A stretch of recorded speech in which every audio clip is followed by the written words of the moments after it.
আসসালামু আলাইকুম রহমতুল্লাহ। ইন্নাল হামদুলিল্লাহ নাহমাদুহু ওয়া নুসাল্লি আলা রাসূলিহিল কারীম আম্মা বা'দু ফাআউযু বিল্লাহি মিনাশ শাইতানির রাজীম।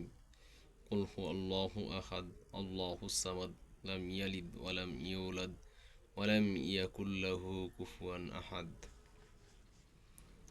প্রিয় মুসলিম ভাই ও বোন, প্রশংসা আল্লাহর জন্য যিনি আমাকে এখানে বলার এবং আপনাদেরকে শোনার তৌফিক দান করেছেন। আলহামদুলিল্লাহ। দুরুদুস সালাম নাজিল হোক প্রিয়া রাসূল সাল্লাল্লাহু আলাইহি ওয়াসাল্লামের উপর, যিনি তার 23 বছরের বৈপ্লবিক জীবনকে আমাদের জন্য আদর্শ রেখে গেছেন সাল্লাল্লাহু আলাইহি ওয়াসাল্লাম। আমরা যে বিষয়টা নিয়ে আজকে কথা বলবো সেটা হলো আল্লাহর পরিচয়। আল্লাহর পরিচয় সম্পর্কে আল্লাহ তাআলা কোরআনুল কারীমে সূরা আল ইখলাস বলেন যে কুল হুয়াল্লাহু আহাদ, বলুন তিনি আল্লাহ এক এবং অদ্বিতীয়, আল্লাহুস সামাদ যিনি অমুখাপেক্ষী, লাম ইয়ালিদ ওয়া লাম ইউলাদ তার কোনো ছেলে সন্তান নাই, তিনি কারো থেকে জন্ম নেন না, তিনিও কাউকে জন্ম দেন না, ওয়া লাম ইয়াকুল লাহু কুফুয়ান আহাদ তার সমতুল্য সমকক্ষ সমপর্যায়ের কুফু বলতে কেউ নেই।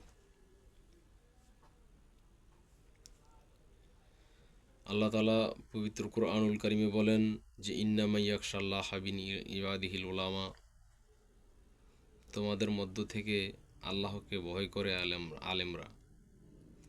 আলেম বলতে আমরা স্বাভাবিকত বুঝি যারা কওমিতে ফারেক হয়ে ইয়াফতা করছে, যারা আলিয়াতে কামেল পাশ করছে, তারাই আলেম। মূলত স্বাভাবিকত আমাদের ধারণা এটাই, মূলত ধারণার পরিপূর্ণটাই ভুল। কেননা আল্লাহ তাআলা কুরআনুল কারীমে অন্যত্র বলেন যে ফাআলাম আন্নাহু লা ইলাহা ইল্লাল্লাহ, তোমরা ইলম অর্জন করো এবং বলো যে আল্লাহ ছাড়া আর ইবাদতের হকদার কেউ নাই, আইনদাতা কেউ নাই, বিধানদাতা কেউ নেই। আপনি যখনই বুঝতে পারবেন আল্লাহ ছাড়া আর কোনো ইবাদতের হকদার নাই, আল্লাহ ছাড়া আর কারো দাসত্ব নয়, এটা যখন আপনি বুঝতে পারবেন তখন আপনি ইলম অর্জন করছেন। আর জাগতিকভাবে কোরআনুল কারীম তেলাওয়াত করা, কোরআনুল কারীমের অনুবাদ পড়া, এটাই ইলম। আল্লাহ তাআলা বলতেছেন যে ইন্নামা ইয়াখশাল্লাহা মিন ইবাদিহিল উলামা, নিশ্চয়ই তোমাদের মধ্যে আলেমরাই আল্লাহকে ভয় করে। আল্লাহর পরিচয় সূরা ইখলাস। আল্লাহ তাআলা কুরআনুল কারীমে কোনো এক জায়গায় বলেন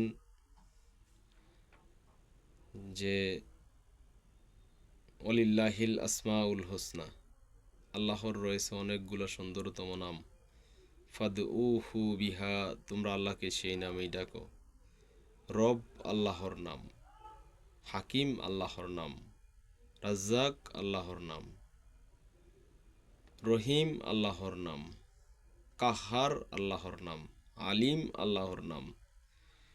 এইসব নাম ব্যতীত অন্য কোনো নামে ডাকার প্রয়োজন নেই। আমাদের জন্য আল্লাহর যথেষ্ট নাম আছে, আল্লাহর নাম আমাদের জন্য যথেষ্ট।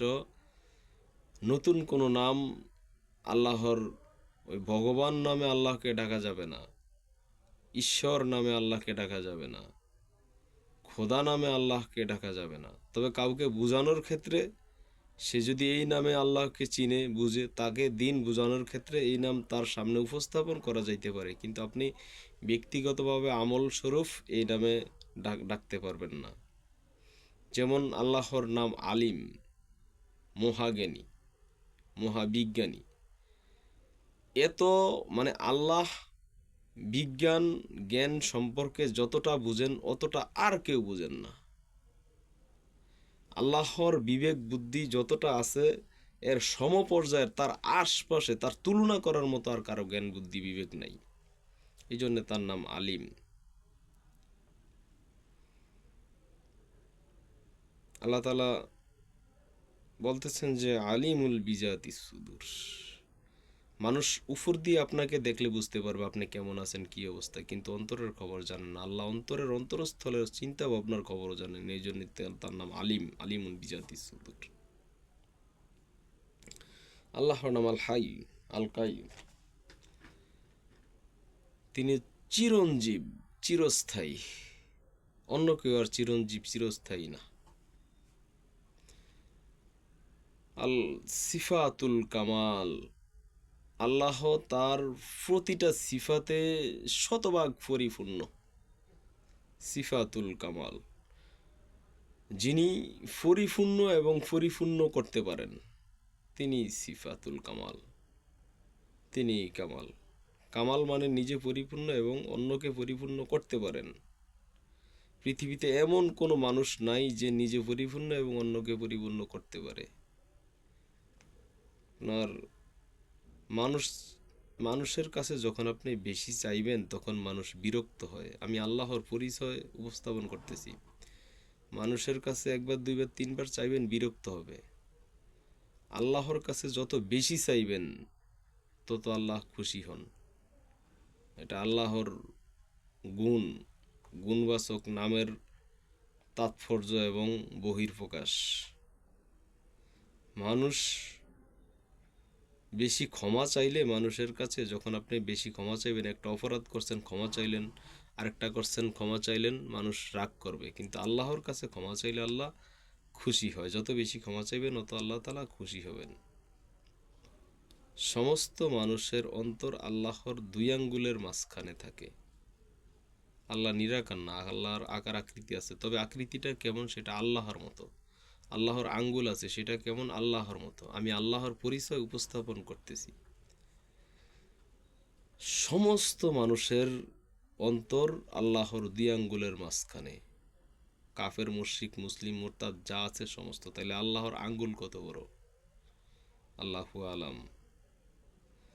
সব মানুষকে হেদায়েত দিতে আল্লাহর এক সেকেন্ডও লাগে না। আল্লাহ যদি চান সমস্ত মানুষদেরকে একটা কুল ফায়াকুন শব্দের মাধ্যমে হেদায়েত দিয়ে দিবেন, ধ্বংস করে দিবেন। আল্লাহর এক সেকেন্ড সময় লাগবে না। তিনি আল্লাহ।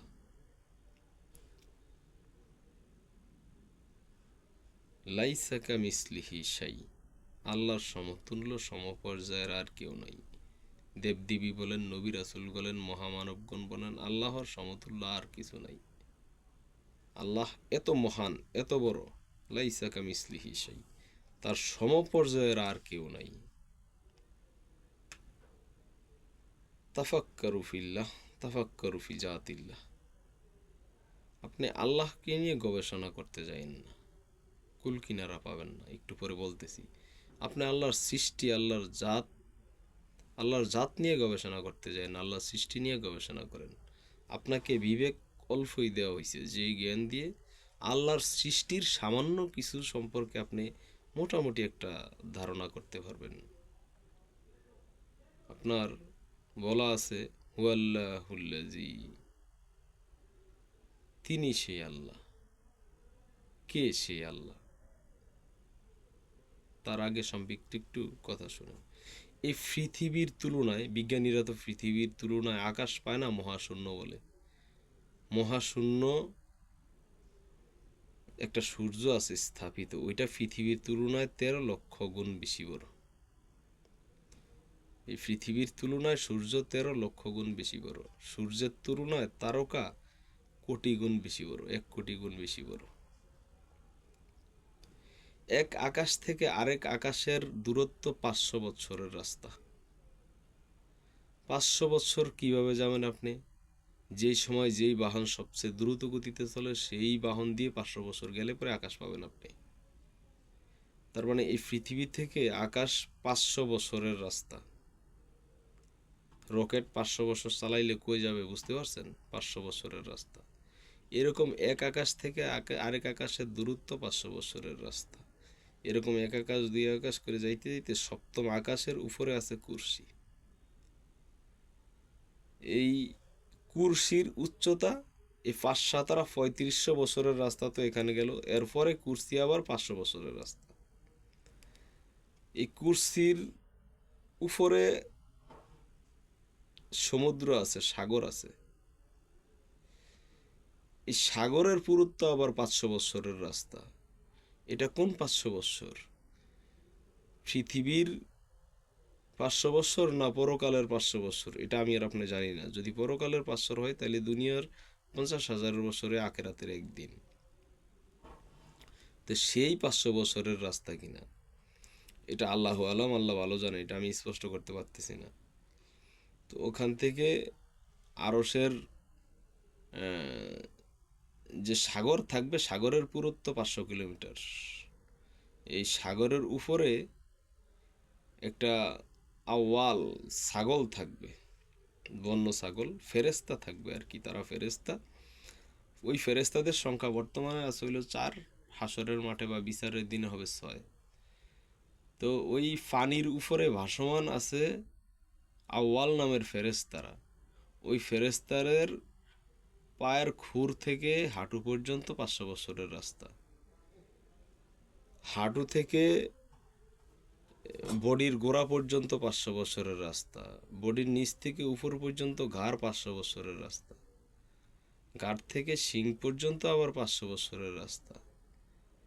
এই এই শিং এর উপরে থাকবে আল্লাহর আরশ।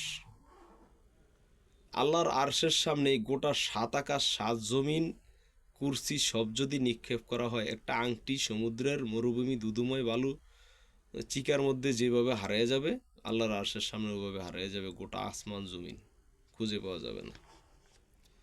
তাহলে দেখেন, এই যে একটার পর একটা স্তর আপনি ভেদ করতেছেন আল্লাহর পরিচয়। এই জন্য আল্লাহ তালা বলতেছেন যে হু আল্লাহুল্লাজি, তিনি সে আল্লাহ। কোন আল্লাহ? যে আল্লাহ গোটা দুনিয়ার মানুষ যদি জাহান্নামী হয়, আর সমস্ত মানুষ যদি জাহান্নামে একসাথে প্রবেশ করতে চায়, জাহান্নামের দরজায় কোনো সমস্যা হবে না। এই জাহান্নাম যিনি সৃষ্টি করছেন সেই আল্লাহ।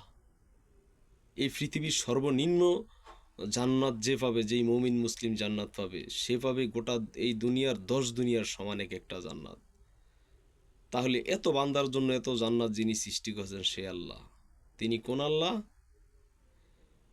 যে আল্লাহ